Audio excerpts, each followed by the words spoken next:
buenas tardes y bienvenidos a Las Cosas Como Son. En el momento en que comenzamos nuestro programa, se está llevando a cabo un allanamiento en Palacio de Gobierno. En realidad es una prolongación de que ya tuvo lugar el 9 de agosto, es decir, el título que el documento oficial de la Fiscalía señala es una investigación en torno a Jennifer Paredes, quien está ya detenida bajo régimen de prisión preventiva. ¿Y por qué entonces el allanamiento? Porque al cabo de más de un mes de espera no se ha entregado a la Fiscalía, como ella había solicitado oportunamente, las grabaciones de los acontecimientos que tuvieron lugar ese día 9 de agosto. Y al no recibir, la Fiscalía ha decidido presentarse presencialmente y procurarse esos documentos ella misma. Este tema concierne naturalmente de manera eminente a nuestro primer invitado, que es el doctor Iván Lanegra, responsable ejecutivo de la Asociación Civil Transparencia. Señor Lanegra, buenas noches, gracias por estar acá en RPP. ¿Cómo está, Fernando? Buenas noches. ¿Qué podemos decir sobre una gestión fiscal que demora más de un mes esperando que le entreguen grabaciones? Se graba justamente para que quede un registro de las cosas que suceden. Hay la sospecha de que han podido suceder cosas extrañas porque la Fiscalía llega en el entendido de que la persona que ellos buscan estaba ahí físicamente y no aparece.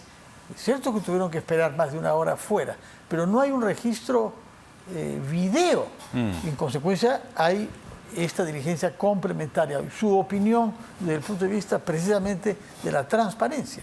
Sí, primero hay que recordar que algo así ya tiene que tener la intervención de un juez. O sea, ya tiene que haber una intervención no solamente de la Fiscalía, sino del Poder Judicial para autorizar la incautación de grabaciones que, por ejemplo, en este caso serían relevantes, ¿no?, para el caso. Grabaciones de las cámaras en los días en que ocurrieron los hechos que se están investigando.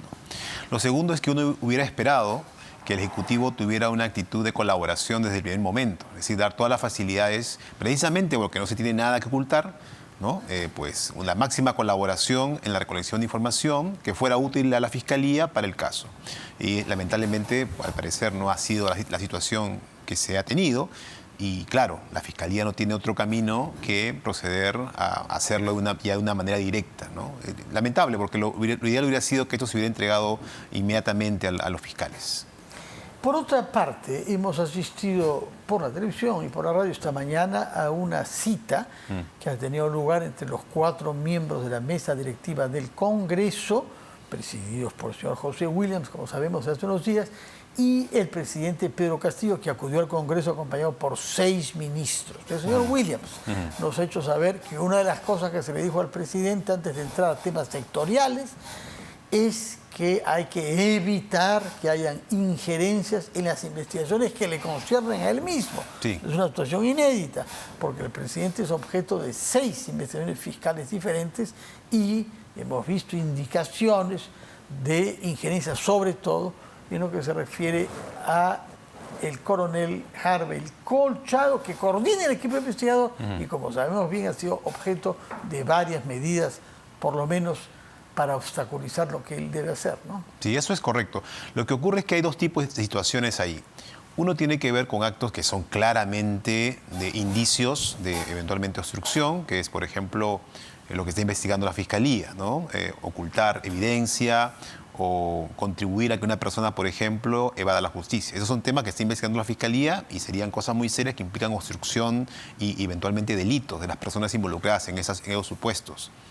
Otra cosa diferente es una cuestión más política y que deriva de lo inusual de la situación de un presidente investigado, que es que una de las instituciones del Poder Ejecutivo, que es la Policía Nacional del Perú, pues depende a través del Ministro del Interior de la línea de decisión del presidente.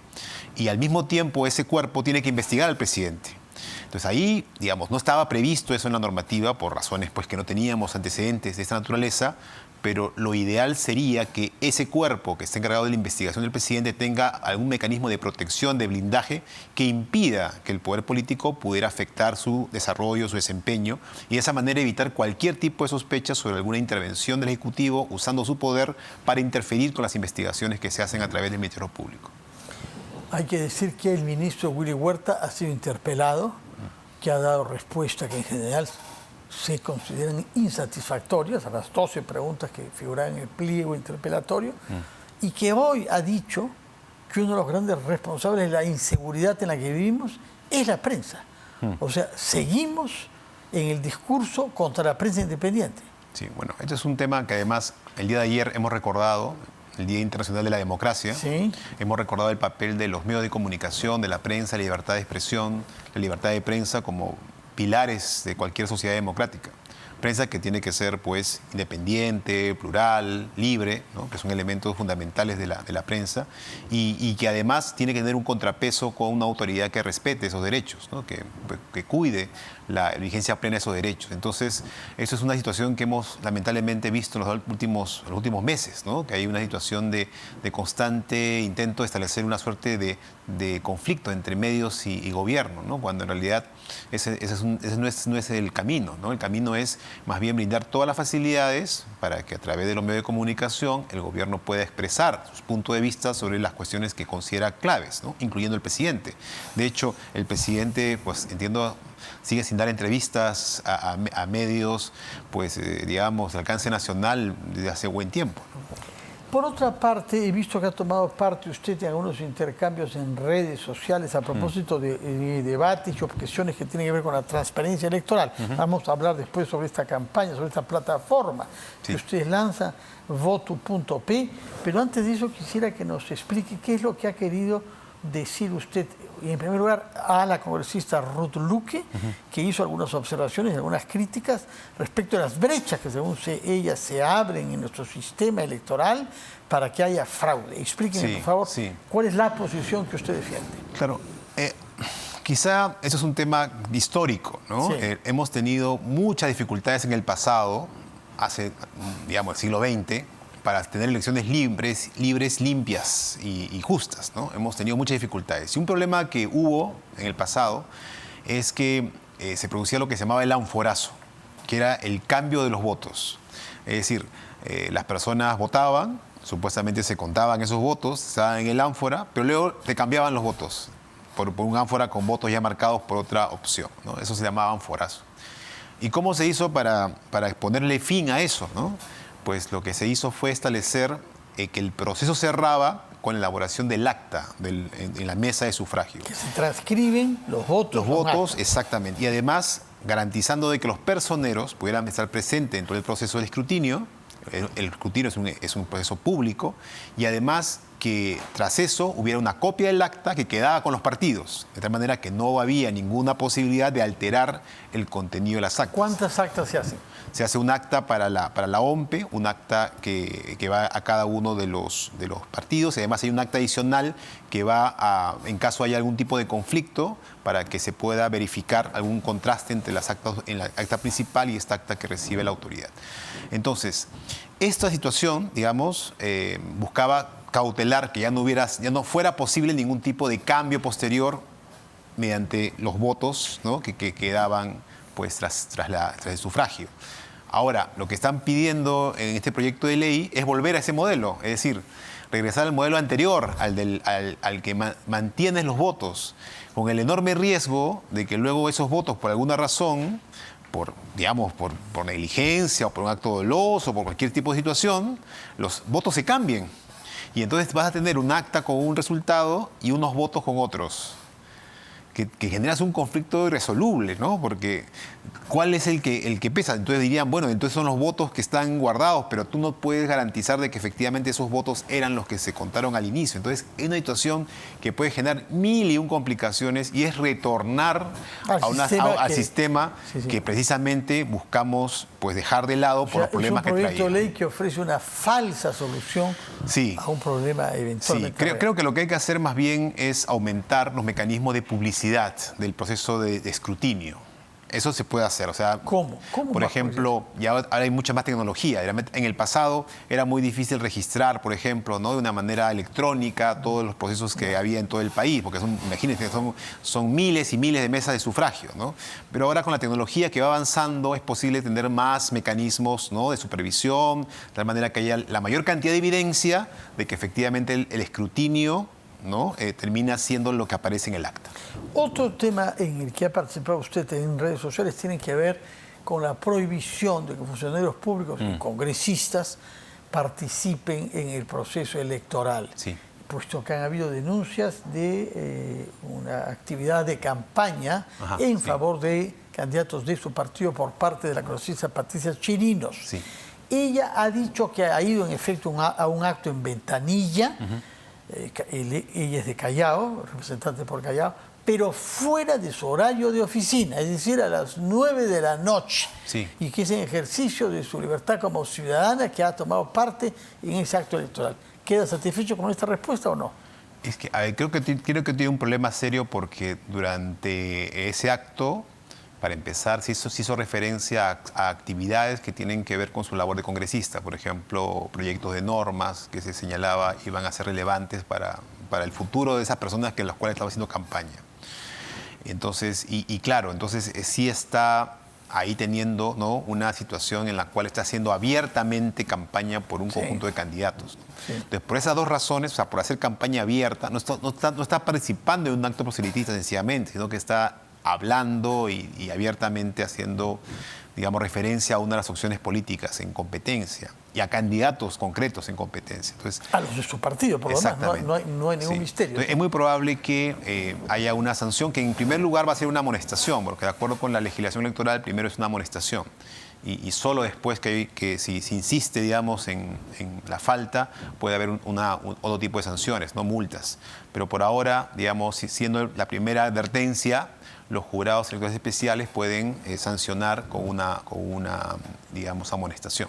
Ustedes como Asociación Civil Transparencia han lanzado una plataforma bajo el nombre de votu.p para aportar información y que los Sí. electores puedan saber por quién están votando. ¿Qué informaciones quedan consignadas en esta plataforma Sí. y cómo se accede a ella? Es una plataforma que es fruto de una alianza entre Open Política, que es quien nos ha, digamos, liderado en el tema del diseño de esta plataforma. Una que se llama palabra Votu. sobre Open Política. Es un grupo de jóvenes que ya tuvieron una experiencia en las elecciones generales, lanzando precisamente esta herramienta Votu, y ahora se ha hecho una versión adaptada a elecciones regionales y municipales, y además con varias mejoras, y ahora en alianza, ¿no?, con Idea Internacional y con Transparencia. Ya. Entonces los tres hemos trabajado juntos para armar esta plataforma que tiene toda la información que está en las hojas de vida, información además pública de otras bases de datos que hemos ido recolectando, que están quedando constancia en lo que corresponde a candidatos a gobiernos regionales y candidatos a la Municipalidad de Lima. Hemos hecho un énfasis, ¿no?, en este caso, Municipalidad de Lima y todos los gobiernos regionales, 25, cada uno de 25 gobiernos. exactamente. Entonces, más el de Lima, en buena que cuenta, también es tiene gobierno funciones de municipalidad. gobierno regional, Sí. exactamente. Entonces, esos son nuestro foco. Y además estamos agregando otras informaciones que van apareciendo. Por ejemplo, esperamos agregar el informe que tiene que presentar a la OMPE respecto de financiamiento partidario, informe parcial, para decir si han presentado o no su informe. También tenemos el caso de la declaración jurada preventiva, que se presenta ante la Contraloría, también que esperamos agregar esa información a la ¿Esperan base. por qué? Porque no la obtienen. Porque no todos lo hacen. Ya. Porque no todos lo hacen. Y pero es obligatorio hacerlo. Lo que pasa es que en ambos casos es obligatorio. Lo que pasa es que en el caso de la OMPE pasa todavía que hay gente que participó en elecciones pasadas y todavía no presenta sus informes. O sea, es un problema, hay un gran grado de morosidad respecto al Pero en cumplimiento todo de caso, obligaciones. los electores de los gobiernos regionales Deberían del Perú y saber la Municipalidad de Lima provincial eso. podrán enterarse. En esa Exactamente. plataforma, ¿cómo se entra a la plataforma? Es muy sencillo, es votu, bechica, o... Es votu, bechica, otu.p. Esa es la página. Votu.p. Exactamente. Ya. Ahora, quisiera hacer un Sí. pedido adicional. Le hemos enviado a todos los partidos y movimientos regionales que están presentando candidatos. ¿Cuántos son en total? A ver, son como más o menos unos 400 y 500 entre los movimientos 25. y partidos. Lo que pasa es que los partidos participan Sí. en varias regiones, Sí. ¿no? Hemos enviado unas encuestas a cada uno de los partidos y movimientos regionales que están participando, presentando candidatos a gobernador, gobernadora regional, y también a los 7 candidatos que están yendo a la Municipalidad de Lima, un cuestionario con 11 temas y con cada uno de esos temas con 5 medidas y les hemos pedido que nos indiquen si estas medidas son parte o no de sus propuestas para los ciudadanos. Le hemos dado un plazo, digamos, a todos, ¿no?, para que colaboren con esta... Hasta el lunes 19. Hasta el lunes 19. Es el plazo. 2 semanas antes del voto o 13 días antes. Le hemos pedido que lo hagan y lo que nos hemos comprometido es que esa información que nos tienen que dar, vamos a publicarla a través de voto.pe, vamos a publicarla para que todos los ciudadanos puedan saber... 5 medidas sobre 12 puntos. 11 puntos. 11 puntos. 5 medidas. 11 puntos? En el caso de gobiernos regionales, por ejemplo, tiene que ver con temas ambientales, con temas de minería, con temas de productividad, con temas vinculados con la zonificación, el ordenamiento, o sea, las competencias que tienen que ver como gobierno regional. En el caso de Lima, además, seguridad ciudadana, tránsito, cultura, temas vinculados con la gestión municipal. Y van a poner entonces en la plataforma desde la semana próxima.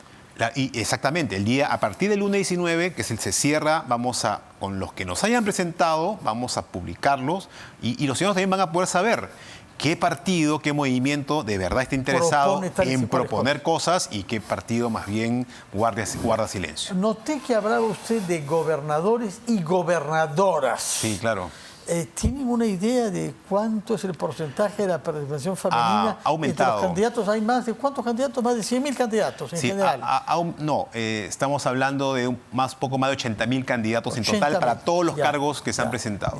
Ahora, claro, de acuerdo con el Jurado Nacional de Elecciones, que acaba de publicar un informe al respecto, ha habido un aumento importante de la cantidad de mujeres. Más de 40% de las candidaturas, entiendo, son de mujeres. Más de 40%. Sí, tanto para alcaldes como para gobernadores. Lo que pasa es que para los puestos más importantes sigue siendo bajo. Bueno, la realidad es que de los 25 gobernadores que tenemos ahora, no hay ninguna mujer. La de Arequipa, si no me equivoco. Que ha sido por un cambio... Porque echaron a González. Exactamente, sí.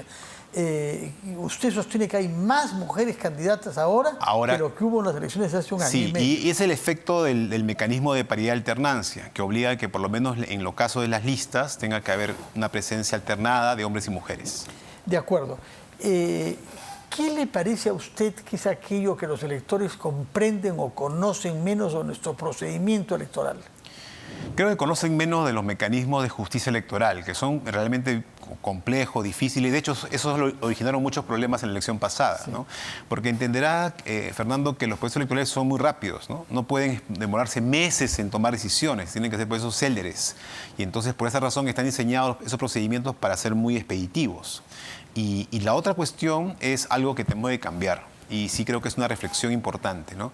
Tenemos mucho formalismo todavía en el procedimiento, muchos formalismos, en particular en la etapa de inscripción de las candidaturas. Eso hace que se eliminen muchas candidaturas por pura formalidad. Todo el mundo se queja, pero algunos logran hacerlo. Claro. O algunos no. Sí, es que no es imposible. Sino que ¿qué se puede mejorar para que haya menos formalismo? Por ejemplo, todo el tema de las hojas de vida puede ser una cosa mucho más sencilla, que se maneja a través de una plataforma que use las bases de datos que tiene el Estado. O sea, no tiene por qué cargarse, ¿no?, todo el peso en los candidatos respecto de lo que está en las hojas de vida, sino que debería ser una cosa que use la información que ya tiene el Estado sobre las personas. Es algo así como uno coloca su DNI y toda la información que el Estado tiene, que está vinculado con tu trayectoria. Propiedades, títulos universitarios, historia judicial. Ya no debería haber razón. El Estado tiene toda la información oficial, que es la que importa, ¿no? Y solamente dejarle al candidato, si desea agregar alguna información que considera relevante, que el Estado no ha colocado, agregar. Para simplificar las hojas de vida, que no se hayan obligados a consignar los datos que ya están en posesión de otros organismos del Estado. Y que pueden generar muchos problemas, ¿no? La otra cuestión es que ese tipo de situación genera luego tachas por 1001 razones vinculadas con problemas en la hoja de vida y en verdad genera por formalismo la eliminación de candidaturas. ¿Pero diría usted que la hoja de vida es lo que más laboriosidad formalista causa a los candidatos? Sí, lo que pasa es que es digamos, complejo por la cantidad de información y generalmente, lamentablemente, vivimos en un país muy informal. Entonces hay muchas personas que no guardan un orden de las cosas que tienen y en algunos casos, tienen a personas a cargo de ese proceso que también tienen muchas dificultades para manejar esa información. Además, se está agregando más cosas. Por ejemplo, ahora se está agregando a la hoja de vida la declaración jurada de intereses para los candidatos, lo cual agrega nuevos elementos de complejidad del proceso. ¿Y ahí cómo que se puede simplificar indicar respecto Por ejemplo, de la- integrando toda la información en una sola declaración. Pero los datos sobre intereses figuran también en otras entidades del Estado, Sí. ¿o no? A ver, ahí sí es una cosa que se puede simplificar en lo básico. Yo entiendo además que es posible, la gente de la Contraloría puede trabajar en eso, simplificar al máximo, porque recuerde que es una declaración jurada preventiva.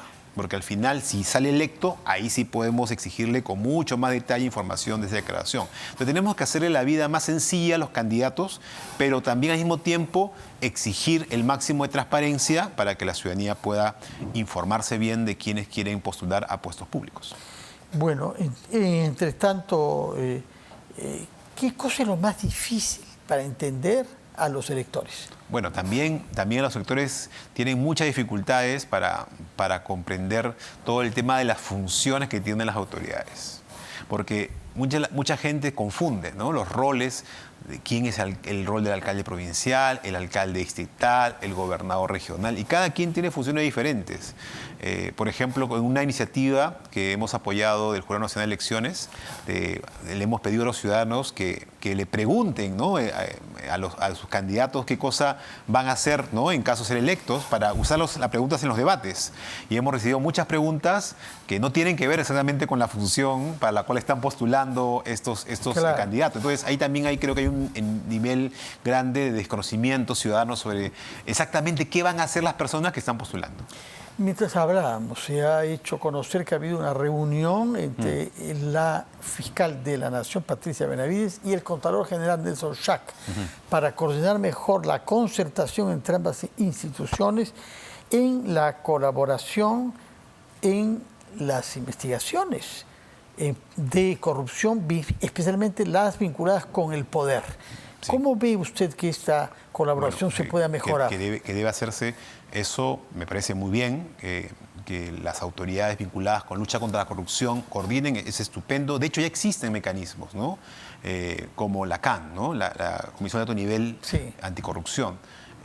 Pero creo que es importante que haya mecanismos, digamos, más precisos, más detallados, que faciliten el trabajo cooperativo de, por ejemplo, compartir información entre autoridades. Eso es clave para que la lucha contra la corrupción sea más eficaz. De acuerdo, muchas gracias, Iván Lanegra. Recuerdo que usted es el responsable ejecutivo de la Asociación Civil Transparencia, que, como su nombre lo indica, vela por la transparencia en la vida pública y en particular en los procesos electorales. Muchas gracias. Muchas gracias, Fernando. Y muy buenas noches y feliz fin de semana. También para ti. Gracias. Hacemos una pausa y retomamos rápidamente las cosas como son.